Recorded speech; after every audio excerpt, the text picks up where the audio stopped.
I've got to tell you, if you'd asked me last year if I'd end up in a chess match with the HOA president over my old Ford truck, with cops, stakeouts, a midnight sting, and a pink-suited suburban queen going down in front of half the neighborhood, I'd have laughed in your face. But here I am, looking back on the whole mess, and honestly, part of me still doesn't believe how far it went all over Betty, my 1999 F-150. Now, Betty isn't some gleaming show truck, she's a little battered, paint chipped by Montana gravel and a decade of my clumsy hands, seat shaped exactly to me, and an engine I rebuilt myself, sweating out long winter evenings in that garage that always smells like oil and memories. She's not fast, but she's honest's mine. And for some reason, that made her the center of a slow-motion train wreck that started the day Karen Spruce, the new HOA president, told me Betty would make the perfect 16th birthday gift for her son. I'm not kidding, she actually said that, leaning over the fence with that sharp, practiced smile people use when they're selling you something you already own. I told her Betty wasn't for sale. She never blinked, just took out her phone and started filming my truck like she was collecting evidence for a crime scene, then called the cops and claimed I was harassing her. So yeah, you could say things got weird fast. A patrol car showed up, split us apart, made a little report, probably standard suburban procedure. But the first crack in what turned out to be one hell of a week. That little incident number came back around later, too. At that point, I just filed it away and figured, well, guess I've got a nosy neighbor. Not my first rodeo, you know? Then came the Tuesday evening where things really spun out. Picture the sun going down, sky orange and purple, and I'm out in my driveway with two cops, watching one of them break into my truck in under 10 seconds using a gadget the size of a Walkman. Turns out this thing is called a relay amplifier, and it's the latest trick for stealing cars with those fancy keyless entry systems. One cop walks around the house, grabs the key signal, another holds the relay by your truck, and boom, the door unlocks, engine fires, Betty is gone without a broken window. The demonstration was supposed to scare me, and it did. That cold, sour feeling settled in my stomach, same as it used to right before a midnight flight op in the Navy. What really got me was filmy kid, 16 and already taller than I'll ever be, standing on the porch, arms crossed, watching every move, calm as anything. He asked if they could drive off without the key. Cop shook his head. Once it's running, it'll go until you stop it or it runs dry. That's when I started to understand this wasn't about luck. It was about timing. Someone could walk up and take everything you built in 10 seconds. And with Karen circling, I had a feeling it wasn't if, it was when. You know, it's funny, the best security system I ever installed was Deborah, my wife. Former Navy signals analyst, sharper than anyone I know, can spot a pattern before it even starts. The cops left and suddenly the kitchen was command central. Cameras, dash cams, GPS pinger up under the truck's frame, everything wired and recording. Deborah was in her element, building digital traps like she was on a mission. Phil worked with me out in the garage, rigging a kill switch, old school, hidden inside a busted cassette in the tape deck, wired to the fuel pump so that only we could start her up. Simple, reliable, and totally invisible. The kid's a natural, makes me proud and, honestly, a little mad that he's got to learn this stuff before he even gets his driver's license. That night, our home turned into an outpost. I took the first shift, sitting in the dark with my old binoculars, watching Karen's house glow like a movie villain's lair. Deborah's voice came through the walkie. Anything? All clear. Tommy, my neighbor, the unofficial mayor of the block, waved on his evening walk, still oblivious to the suburban Cold War brewing next door. I envied him. Sometimes I wished my biggest problem was just picking a fantasy football lineup. Time moved slow. Raccoons on camera.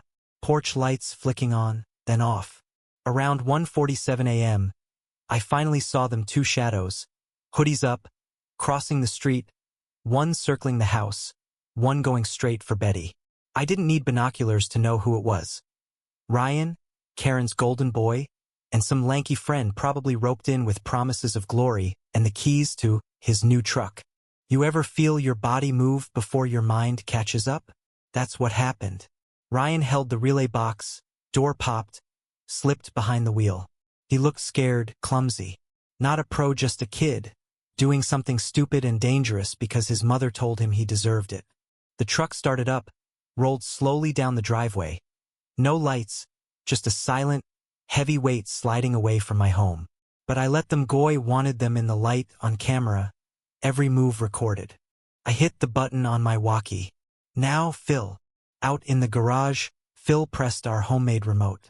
The kill switch tripped, and Betty died quietly in the middle of the street, right under the streetlight, every camera rolling.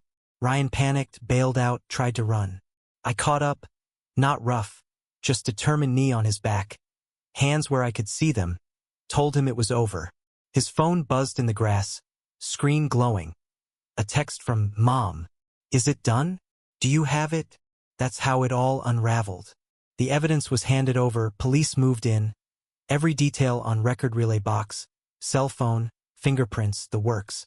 Now here's the twist. Karen didn't even flinch. The next morning, she rolled out the heavy Artilleria flatbed tow truck, paperwork in hand, claiming my truck was abandoned and in violation of HOA rules. The driver, a big guy with tired eyes, looked me over, saw the grease on my hands, the tools, the perfectly legal tags. When I told him he'd be towing evidence in a felony case, his face went pale. He refused the job right there on camera. Karen was left dialing up her board member, shrieking about community standards, and getting shut down by half the block. It didn't end there. Investigator Alvarez from the state attorney's office called me, sharp and efficient, asked if I'd be willing to make a recorded call, bait Karen into linking the theft and the HOA harassment in her own words. I did. She took the bait, her voice so sweet I could practically taste the saccharin through the phone. She agreed to my offer to sell her the truck for $500 if she dropped the war, never realizing that every word was recorded, the final nail in her own coffin. The next week, the HOA meeting was packed. Karen strutted up to the front, tried to shame me over junk vehicles. I stayed quiet, then rolled out the evidence, camera footage, audio, the fraudulent tow order, texts from her phone. The neighbors gasped, Tommy choked on his coffee, and Karen finally lost her cool. In her rage, she admitted on the record to everything, right as the cops and investigator Alvarez stepped in.